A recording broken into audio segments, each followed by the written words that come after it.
मांगने गए बारसोई के लोगों के साथ जो दर्दनाक घटना हुई, आज भारतीय जनता पार्टी की एक उच्च स्तरीय टीम भाजपा के प्रदेश नेतृत्व के निर्देशानुसार बारसोई का दौरा करने आई है। इस टीम में हमारे बिहार सरकार के पूर्व के उप मुख्यमंत्री आदरणीय श्री तारकिशोर प्रसाद जी, प्राणपुर की विधायक आदरणीय श्रीमती निशा सिंह जी, पूर्व केंद्रीय राज्य मंत्री आदरणीय श्री निखिल चौधरी जी, बरारी विधानसभा क्षेत्र के पूर्व के विधायक आदरणीय श्री विभाष चंद्र चौधरी जी, अपने बलरामपुर विधानसभा क्षेत्र के हमारे भाजपा के नेता आदरणीय वरुण झा जी, हमारे निवर्तमान जिला अध्यक्ष आदरणीय लक्खी जी और हमारे कुछ और नेता यहाँ आए हुए थे। हम लोगों ने मृतक सोनू शाह जी, मृतक खुर्शीद जी और गंभीर रूप से घायल नियाज जी के आवास पर जाकर के उनके परिजनों से मुलाकात की और आसपास के लोग और कुछ उस धरना में जो सम्मिलित होने गए थे अथवा देखने गए थे, उन लोगों से भी बातचीत करने का काम किया। और जो हम लोगों को जो एहसास होता है, जिस ढंग की चर्चा 3-4 दिनों से लगातार सरकार के दबाव में जिला प्रशासन कर रही है, वो सरासर झूठ साबित होता है, मिथ्या प्रतीत होता है। हम सिर्फ इतना ही भारतीय जनता पार्टी की ओर से कहना चाहेंगे कि मृतक परिवार को 25 लाख का मुआवजा और जो गंभीर रूप से घायल हुए उन्हें 15 लाख का मुआवजा और सरकारी नौकरी मिलनी चाहिए। साथ ही साथ भारतीय जनता पार्टी चाहती है कि जिला प्रशासन जो राज्य सरकार के इशारे पर इस सारे बिंदुओं को घोर मट्ठा करने का काम कर रही है, तो इसके माननीय उच्च न्यायालय के सम्मानित वर्तमान न्यायाधीश से पूरे घटना की जांच करनी चाहिए। हम इसकी मांग करते हैं। बहुत बहुत धन्यवाद। को बारसोई अनुमंडल कार्यालय एवं विद्युत आपूर्ति प्रमंडल बारसोई के समक्ष स्थानीय लोगों ने धरना दिया और उस धरना के क्रम में कुछ भीड़ के उग्र होने के कारण जो गोलियां चली, जो गोलियां पुलिस के द्वारा चलाई गई, उस संदर्भ में जिला प्रशासन ने सरकार के इशारे पर कई चीज़ों को लगातार बदलने का काम किया। एक नया वीडियो फुटेज को जारी किया जिसमें एक लड़के को दौड़ते हुए दिखाया गया, लेकिन कहीं से भी गोली चलने का संकेत उसके दौड़ने से प्रतीत नहीं होता है। और पुलिस के द्वारा गोलियां चली, उसमें 2 का निधन हो गया, एक घायल सिलीगुड़ी का आस्था अस्पताल में इलाज करवा रहे हैं। और सबसे दुर्भाग्यपूर्ण स्थिति यह बनी है कि जो 2 मृतक हैं, सोनू शाह और मोहम्मद खुर्शीद, जो तमाशबीन के रूप में थे, वो अलग अलग कारणों से उस परिसर में पहुंचे थे। और सोनू शाह तो स्पष्ट तौर पर उनके अपने बड़े भाई मोनू शाह जो विद्युत आपूर्ति प्रमंडल में डेटा ऑपरेटर हैं, उनके बारे में उनकी चिंता हुई और परिवार के लोगों ने उसे लाने के लिए भेजा और उसका दुखद पुलिस की गोली से निधन हो गया। और निधन के बाद उसे अभियुक्त भी बना दिया गया और उसी प्रकार से मोहम्मद खुर्शीद को भी अभियुक्त बनाया गया, जो बिल्कुल निजी कार्य से और मंडल परिसर में वो उपस्थित था। और जो घायल हैं मोहम्मद नियाज, उन्हें भी अभियुक्त बनाया गया। और इतना ही नहीं, जो हमारे कई जनप्रतिनिधि हैं स्थानीय नगर निकाय के, पंचायती राज के, उन्हें भी जिन्होंने स्मारक पत्र पर हस्ताक्षर किया था और एक जायज़ मांग कि विद्युत आपूर्ति नियमित रूप से हो, इसके लिए एक जायज़ मांग थी। उसमें जितने मांगकर्ता हमारे जनप्रतिनिधि थे, सबों पर प्राथमिकी दर्ज कर दी गई, जबकि जो शरारती तत्व अगर इसमें कोई शामिल है, अगर जिला प्रशासन को लगा कि इन शरारती तत्वों के कारण विद्युत आपूर्ति प्रमंडल का शीशा तोड़ते हुए जो दिखाने का काम किया गया है, या अन्य भी कुछ हो सकता है, घटनाएं हुई हो, तो उसके लिए चिन्हित करके वैसे तमाम शरारती तत्वों पर कार्रवाई होना चाहिए, न कि जो स्थानीय जनप्रतिनिधि हैं जो समय समय पर सरकार के द्वारा जिस प्रकार से कुछ ऐसे कार्य किए जाते हैं जो जनहित में नहीं होते हैं, उसके लिए कोई आवाज़ उठाता है तो उनके आवाज़ को दबाने के लिए उन पर मुकदमा दर्ज कर दिया जाता है।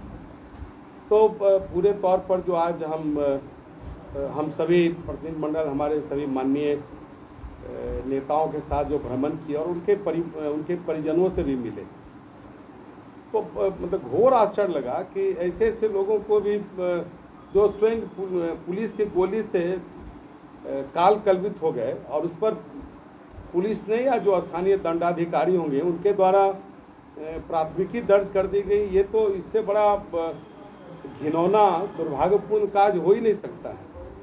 और इसलिए जिस प्रकार से जिला प्रशासन महागठबंधन की सरकार के इशारे पर बयान बदल रही है, नए नए तथ्यों को ला रही है, मृतकों पर जो निर्दोष हैं उनको प्राथमिकी में अभियुक्त बनाया जाता है, और कई ऐसे स्थानीय नगर निकाय और पंचायती राज के प्रतिनिधि हैं जिन्हें अभियुक्त बनाया गया है।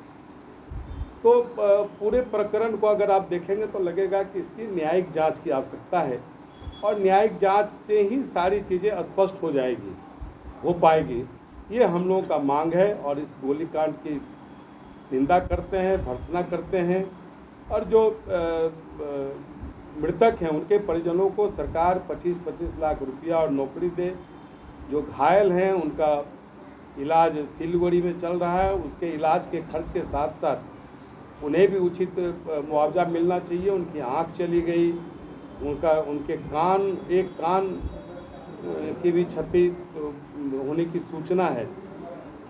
तो मुझे लगता है कि यह निश्चित तौर पर बिना न्यायिक जांच के लोग को न्याय नहीं मिलेगा। अन्यथा जिस प्रकार से इस लोकतंत्र में जो हमारे जनप्रतिनिधि हैं वो उनकी आवाज़ को दबाने का प्रयास यह सरकार कर रही है, यह दुर्भाग्यपूर्ण है। और आपने पहले भी देखा होगा कि जब भी कोई सरकारी कर्मी या गैर सरकारी कर्मी, भारतीय जनता पार्टी ने स्वयं जब मार्च किया बिहार विधानसभा में, तो किस प्रकार से हत्या के दृष्टि से लाठीचार्ज करके कार्यकर्ताओं को बुरी तरह मर्दनासन किया गया, घायल किया गया। एक कार्यकर्ता काल कलवित भी हो गए। इसके पूर्व भी चाहे शिक्षकों का प्रदर्शन हो, चाहे रसोईया का प्रदर्शन हो, चाहे सेविका सहायिका का प्रदर्शन हो, चाहे वो किसान सलाहकार का, कृषि सलाहकार का प्रदर्शन हो, सभी प्रदर्शनों को हम वर्तमान सरकार ने लाठीचार्ज से, गोली से इसे दबाने का काम किया है। लगता है कि बिहार में लोकतंत्र खत्म हो गया, सरकार बर्बाद हो गई है। सरकार लगातार जानलेवा हमला करके लोगों की आवाज़ को दबाना चाहती है। इसलिए इस सरकार पर भरोसा नहीं है। इसकी न्यायिक जांच हो, ज़रूरत पड़े तो सीबीआई की भी जांच हो, जैसा कि मृतकों के परिजन भी मांग कर रहे थे। इसलिए न्यायिक जांच करके इस पर उचित कार्रवाई हो, यही हम मांग करते हैं। से मिले, वहाँ पर हम लोग देखे और सबकी बातें सुनी, और बात सुनने से कहीं भी ऐसा हम लोग को नहीं लगा कि किसी दूसरे ने उनको मारा। प्रशासन के द्वारा गोली चली, और जिनमें उनको जो एक लोग घायल हुए और 2 की मृत्यु हुई। पूरी तरीके से ये बात प्रमाणित हो चुका है कि मृत्यु प्रशासन के द्वारा ही लोगों के गोली चला। एक अधिकार है जो हमारा संविधान ये प्रदान करता है कि अगर हमारी कुछ ज़रूरतें हैं जो सरकार के द्वारा पूरा नहीं हो रही है, कठिनाई हो, कृषक को कठिनाई हो, आम लोगों को कठिनाई हो, वो जो यहाँ प्रशासनिक अधिकारी हैं हम उनके पास जाकर अपनी फरियाद करते हैं और हम आंदोलन करते हैं, घेराव करते हैं। ये हमारा डेमोक्रेटिक राइट है, और इसी राइट के तहत लोग बिजली की कटौती या बिजली की कमी के कारण जो परेशानियां इधर के लोगों को या पूरे जिला के अंदर हो रही है, उसको लेकर लोग परमिशन के साथ वहां गए थे जिसमें 2 लोगों की दुखद हत्या हुई है और 1 लोग घायल हैं। हम मांग करते हैं, हमारे और साथियों ने मांग की है, इसकी जुडिशियल इंक्वायरी होनी चाहिए। हम उस सरकार के भरोसे जांच नहीं छोड़ सकते जिस सरकार में पक्षपात है। इसलिए हम लोगों का सबका मांग है कि हाई कोर्ट के सिटिंग जज से इसकी जांच हो और दूध का दूध पानी का पानी हो जाएगा। जो दोषी हैं उनको सजा मिलनी चाहिए। यही हमारी मांग है। स्थानीय जनप्रतिनिधियों के द्वारा और आम नागरिकों के द्वारा बिजली की समुचित व्यवस्था के दृष्टि से धरना का कार्यक्रम, शांतिपूर्ण धरना का कार्यक्रम रखा गया था। अभी हम लोग घूमे हैं, मृतक का घर पर, खुर्शीद साहब के घर पर गए, नियाज साहब के जो घायल हैं उनके घर पर गए, सैकड़ों लोगों से हम लोगों ने पूछताछ किया और सभी ने यही बताया कि 2 घंटा से 2.5 घंटा से ज़्यादा बिजली नहीं रहती है। आप भी बारसुई में रहते हैं, इसी एरिया की बात है। यहाँ भी बिजली की क्या कटौती होती है, कितनी रहती है, इसको आपको भी अनुभव होगा। तो 2, 2.5, 3 घंटे बिजली रहना 24 घंटे में, ये तो उनकी जायज़ मांग को लेकर के धरना का कार्यक्रम रखा गया था। और उस कार्यक्रम में, शांतिपूर्ण धरने के कार्यक्रम में अचानक पुलिस बल का प्रयोग करना, अब प्रयोग करके एक व्यक्ति, जितने भी लोगों से हम लोगों ने बात किया उसमें कई प्रत्यक्षदर्शी थे। जो सोनू शाह के भी भाई लोग वहाँ, उनसे भी बात हुई और उस गांव के लोगों से बात हुई। खुर्शीद साहब के गांव के लोग भी थे। जो टेम्पू चालक था वो तो टेम्पू चला के कुछ लोगों को लेके आया था और नियाज भी टेम्पू चालक था, वो भी टेम्पू चला के आया था। ये टेम्पू चालक वहाँ पर प्रत्यक्षदर्शियों के देखने लगा और सारे के सारे लोगों ने सिर्फ एक ही बात बोला कि जितनी भी पुलिस और डीएम के द्वारा जो आज के दिन बताया जा रहा है कि ये किसी व्यक्ति के द्वारा गोली चला करके दोनों व्यक्ति की हत्या की गई है, बिल्कुल गलत है, सरासर गलत है और ये हत्या पुलिस के गोली से ही हुई है। इसलिए हमारे नेताओं ने जो बात रखी है ये बिल्कुल स्पष्ट है कि आज के दिन उसकी जांच होनी चाहिए, निष्पक्ष जांच होनी चाहिए। निष्पक्ष जांच के लिए या तो सीबीआई से जांच कराइए, या नहीं अगर विश्वास नहीं है सीबीआई पर, बिहार सरकार को, तो आप सिटिंग जज से, हाईकोर्ट के किसी सिटिंग जज से जांच कराइए, एसआईटी से जांच कराइए। एसआईटी का आप गठन तुरंत करिए, एसआईटी के द्वारा जांच कराइए। कोई भी निष्पक्ष जांच होनी चाहिए ताकि दोषी व्यक्ति पकड़ा जाए, किसकी गोली से कौन मरा। पुलिस को अगर गोली चलाती है या कोई गोली चलावेगा धरना प्रदर्शन में, तो कमर के नीचे गोली चलना चाहिए। माथे में गोली लगती है, कंधे पर गोली लगती है, सीने पर गोली लग रही है, आँख फट रहा है, ये तो बिल्कुल बर्बरतापूर्ण घटना दिखाई दे रहा है। ये तो लग रहा है कि जैसे अंग्रेजों का शासन आ गया। जालियांवाला बाग की घटना को दोहरा रहा है इस बारसुई में। ये दुर्भाग्यपूर्ण घटना है और इस घटना की जितनी निंदा की जाए वो कम है। इसलिए मेरा स्पष्ट रूप से कहना है कि मुआवजा तो बिल्कुल मिलना ही चाहिए, सरकारी सेवा में नौकरी उनके परिजन को मिलना चाहिए। और जो गलत लोगों को आप फंसा रहे हैं मुकदमे में, और अभी तो नहीं, कुछ दिन के बाद पुलिस के द्वारा दोहन का कार्यक्रम भी चलेगा, तुम्हारा नाम है तुमको छोड़ा देंगे।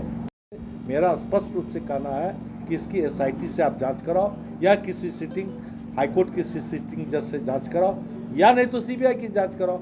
जो पसंद हो आपको वो कराओ और निष्पक्ष जांच कराओ। और जिसकी गोली से दोनों व्यक्ति मरे हैं उसको निश्चित रूप से सजा मिलनी चाहिए, क्योंकि पुलिस को अधिकार नहीं है कि कमर के नीचे गोली मारने का अधिकार है, कमर के ऊपर गोली मारने का उसको कोई अधिकार नहीं है। और पहले लाठीचार्ज होना चाहिए। लाठीचार्ज के अलावे वाटर कैनन का भी उपयोग हो सकता है, आंसू गैस छोड़ा जा सकता है। सीधे गोली चला रहे हैं। लोगों ने स्पष्ट कहा, एक तो वो जो बिजली ऑफिस के छत पर 4 सिपाही गोली चला रहे थे, कोई आगे चौक है, उस चौक के पास से भी 20-25 की संख्या में गोली चल रही थी और कम से कम 2-3 दर्जन राउंड गोली चली है। और उस गोली में एक फेक वीडियो दिखा करके, जो फेक वीडियो जिस आदमी के बारे में बताया जा रहा है, वो कहीं दिखाई नहीं पड़ रहा है कि उसके हाथ में कोई पिस्टल है या कोई बंदूक है या कुछ सामान है। मैं भी देखा हूँ, मुझे तो लगा कि उसके हाथ में भी कोई मोबाइल फ़ोन है जिससे फोटोग्राफी कर रहा था गोली चली और गोली चली भगदड़ हुआ, उसमें फिर सब लोग भागने लगे और वो लड़का भी भाग रहा था। इसलिए इसकी स्पष्ट रूप से न्यायिक जांच होनी चाहिए और उचित मुआवजा मिलना चाहिए मृतक को, और उसके परिवार को जो इलाज करा रहा है बहुत बुरी स्थिति में है, वो वेंटिलेशन पर था, शायद आज वेंटिलेशन से उतरा है, उसको जितना भी खर्च हो बिहार सरकार को वहन करना चाहिए। 15 लाख हमको ठीक मनोज राय जी ने कहा कि उस घायल को 15 लाख मिलना चाहिए ताकि वो समुचित इलाज करा सके, क्योंकि उसका आँख तो चला गया और माथे में गोली लगी है, बिल्कुल ऐसे गोली गई है, कान और आँख दोनों खत्म हो गया। तो इस प्रकार की घटना बहुत विभत्स घटना है, जिसकी जितनी निंदा की जाए वो कम है। इसलिए मेरी मांग भी सिर्फ इतना ही है कि बिहार सरकार चेत जाए और इस प्रकार से जो आप पटना में गोली चला रहे हो, पटना के साथ साथ आप बारसोई में भी गोली चलाने लगे, गांव देहात में भी गोली चलाने लगे, वाजिब मांग करने पर गोली चलाने लगे। इस प्रकार से तुम्हारा शासन का ये अंतिम क्षण बीत रहा है, आगे तुम कभी शासन नहीं कर सकोगे। अगर शासन करते हो तो निष्पक्ष रूप से जांच करो और इसको करो। बिजली मंत्री का कथन बिल्कुल गलत है कि हम बिजली दे रहे हैं। आज भी बिजली उस गांव में 2 घंटे से ज़्यादा नहीं दी जा रही है। अभी हम लोग पूछ के आए हैं, बिघौर के उधर जितना भी गांव है, सारे गांव के लोगों ने स्पष्ट रूप से कहा कि 2 घंटे बिजली रहती है, उसमें भी क्या टिमटिमाता हुआ रोशनी आता है, फुल फ्लेजेड रोशनी भी नहीं रहता है। इसलिए बिजली की व्यवस्था भी सुधारे, नहीं सुधारेगा तो आंदोलन और होगा। इस प्रकार से सरकार को भुगतना ही पड़ेगा। और बिजली मंत्री को मैं मांग करता हूं कि अविलंब इस घटना पर क्षोभ व्यक्त करते हुए उनको इस्तीफा दे देना चाहिए। इस्तीफा तो मुख्यमंत्री को भी देना चाहिए। मुख्यमंत्री को भी कोई नैतिक अधिकार नहीं है कब राज करने का। नीतीश कुमार जी, आप चेत जाइए, आप इस्तीफा दीजिए। बिजली मंत्री विजेंद्र बाबू, आपसे भी अनुरोध है, बहुत बूढ़े हो गए हैं, आपको भी राजनीति से संन्यास लेना चाहिए और इसी समय इस्तीफा दे करके आप अब भजन कीर्तन करिए, ये मेरी मांग है। वरुण जी, हमारे नेता गोली चला, यह घोर निंदनीय है और इस घटना से हम लोग काफ़ी मर्माहत हैं और ये टोटली शासन और प्रशासन का फेल्योर है। जब 22 तारीख को इसकी सूचना दी गई थी कि धरना है, तो उस आवेदन को सिर्फ अनुमंडल पदाधिकारी अपने पास रखे, उसको ना स्वीकृत किए ना अस्वीकृत किए, और ना ही कोई जो है मजिस्ट्रेट नियुक्त किया गया और ना ही समुचित सुरक्षा बल का व्यवस्था किया गया। हम लोग अभी हाल में अनुमंडल पदाधिकारी से पूछे तो बोला मैंने स्वीकृत नहीं किया है। अगर आप स्वीकृत नहीं किए तो फिर आपके कार्यालय के सामने धरना से 1 दिन पहले तंबू कर रहा था, तो आप बैठे हुए क्या कर रहे थे? तो निश्चित रूप से जो ये स्थानीय प्रशासन है, यह फेल्योर है। और दूसरी बात है कि जो यहाँ के स्थानीय विधायक माले से हैं और वह सरकार में शामिल हैं, लेकिन उनका भी बयान आप लोग भी जानते हैं कि उनका भी बयान रोज़ बदल रहा है। तो हम यहाँ के जिला पदाधिकारी और पुलिस कप्तान एसपी साहब से मांग करते हैं आपके माध्यम से कि एक बार यहाँ के जो स्थानीय विधायक हैं उनके ऊपर भी एंगल लगाकर एक बार जांच किया जाए, उनकी भी भूमिका का जांच किया जाए कि कहीं इस भीड़ को उपद्रवी बनाने में निश्चित रूप से पथराव भीड़ के द्वारा हुआ है। तो ये भीड़ का जो पथराव हुआ है, इस पथराव को अग्रसर बनाने में कहीं यहाँ स्थानीय विधायक की तो नहीं भूमिका है, इस पर भी पुलिस प्रशासन को जांच करनी चाहिए। और दूसरी बात हम कहना चाहेंगे कि ऐसे जनप्रतिनिधि जिसको कि जो सिर्फ सूचना देने के लिए दस्तखत किया, लेकिन वह ऐसे लोग जो बारसोई से बाहर गोरखपुर के हैं, मैं उसका नाम देना चाहता हूँ, रामचंद्र यादव, उसको कोई मतलब नहीं है, लेकिन सुनने में आया है कि उसको जो है सालमारी थाना के पुलिस पदाधिकारी से 2-3 महीना पहले कुछ अनबन हुआ था, इसलिए उसका नाम इसमें डाला गया है। कुछ है एक हमारे राधाकांत यादव मुखिया हैं, वो निश्चित रूप से दस्तखत किए थे, लेकिन वह उस दिन पूर्णिया डॉक्टर के यहाँ गए थे, उसका भी नाम एफआईआर में है।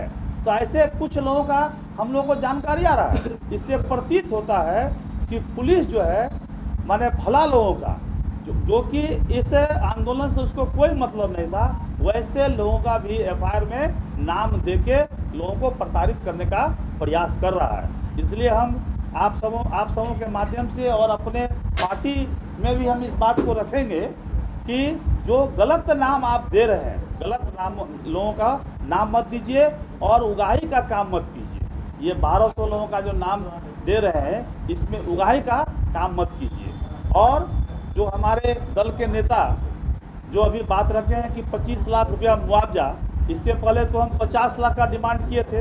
अगर 25 लाख का मुआवजा, कम से कम 25 लाख का मुआवजा मिले, इस पर हम लोग जो है दृढ़ एकदम टाइट हैं और हर परिवार के एक लोगों को सरकारी नौकरी मिले और जो घायल है उसका समुचित इलाज जो है मैंने सरकार के द्वारा हो और उसको 15 लाख का कम से कम मुआवजा मिले। धन्यवाद।